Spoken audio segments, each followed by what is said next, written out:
guys, welcome back to another video. Today I'm going to be doing a Thanksgiving edition, so I'm going to be making my gluten-free version of pumpkin pie. So I'm going to start by making my crust, and in order to do that, I'm going to start by measuring out 57 grams of sorghum flour and 57 grams of brown rice flour into a bowl, and this is going to be the bowl that I will be using to make my dough. Now I'm going to follow this up with 30 grams of almond flour. And now my last bulk flour ingredient is going to be tapioca starch, and I need 20 grams. And then additionally to this, I'm going to add a tablespoon of psyllium husk powder. And on top of the tapioca flour, I'm going to be adding a teaspoon of psyllium husk powder. And I got that added in my bowl. And finally, my last dry ingredient is going to be a tablespoon of sugar, and then I'm going to give this a good whisk together. And just so that I don't dirty up several items, I'm just going to use my pastry blender to mix it up. And you could do this all in the food processor and pulse it to combine. So I'm going to cut my stick of butter, half a cup, into some chunks, about a tablespoon each, and then I'm going to blend this all into my mix and get fine crumbs and have it almost completely incorporated into the dough. So I've gotten this really well combined, and my butter granules are really small, like the size of rice basically is the biggest, so it's really nice.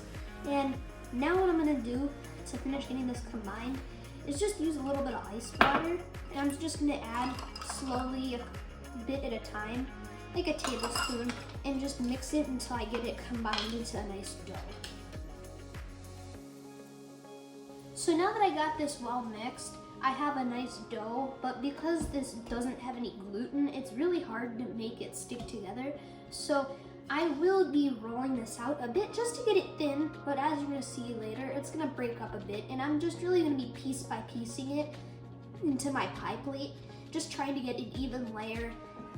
So I coated my workspace with just a bit of flour, and I'm gonna start rolling this out, but not too thin because I don't want it to completely fall apart. So now that I got this nice and rolled out, it's really fragile, so what I'm just gonna do is cut it into a couple sections and transfer them over into the pie plate and really just try to push it in and form a circle. This part you really need to work with your hands, and it's quite difficult because there's no gluten and it's quite fragile, but this is the best way to do this. So I've gotten this nicely put in here. I try my best to get it a nice even layer, and that's why I roll it out so that I have just a sheet of even layer pie crust that I can just press into shape. And I've had some of it overlap, so I trimmed it with the pastry scraper, and yeah, it's ready to go. So I'm gonna put it in the fridge, and once my oven is up to temperature, 350 degrees, I'm gonna bake it just for 5 minutes before putting the filling in. So while I make the filling, I'm just gonna put this in the fridge and let it get nice and cool. So now that I have my crust sitting in the fridge and cooling down, I'm gonna preheat the oven middle rack to 350 degrees while I make the filling. To make the filling, I'm gonna combine 4 eggs. I like to do this in a food processor so that I can get it silky smooth by getting everything well blended. So I'm gonna start off with 4 eggs. So now I'm just gonna blend my eggs a little, and then I'm gonna add my spices and sugar next. So to make my filling, what spices I'm gonna add is, I'm gonna go in and add a teaspoon and a half of cinnamon. Following that, I'm gonna add a teaspoon of ground ginger. Next up, I'm gonna do a 1/4 teaspoon of nutmeg and a 1/4 teaspoon of cloves. And now one of my secret ingredients is a 1/4 teaspoon of freshly ground cardamom. And if you don't have completely freshly ground, then I would recommend using a 1/2 teaspoon.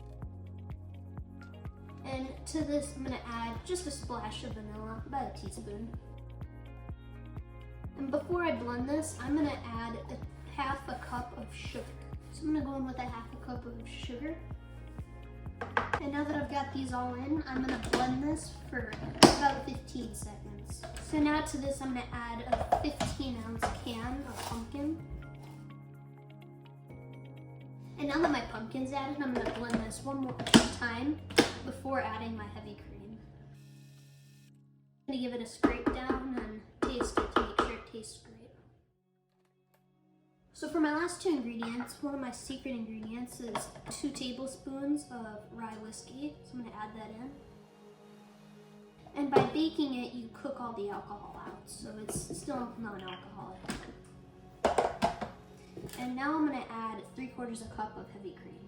And now to finish this, I'm gonna put my shell for my pie in the oven and let it bake just for about 5 minutes. And then after I blend this, I'm gonna fill it and then bake it. So now I've got my filling. It smells great.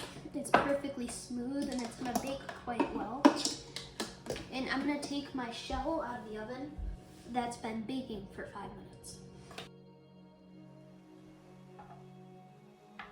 So now I'm just gonna fill this like a normal pie shell. So now that I got this really done, I'm gonna bake mine for about 1.5 to 2 hours until my custard is completely set, just like I would a normal pie. And I'm gonna be watching the crust so that the crust doesn't burn. And if it starts to brown, I will be covering it with some tin foil just so that the custard can set and that my crust doesn't burn. So this is the final result. I did end up cooking this for over 1.5 hours. And I think it was worth it, but I did also have to cover it with tin foil right here that you can see, just so that it didn't burn. I hope that you have fun baking this and hope you enjoy it. Thanks.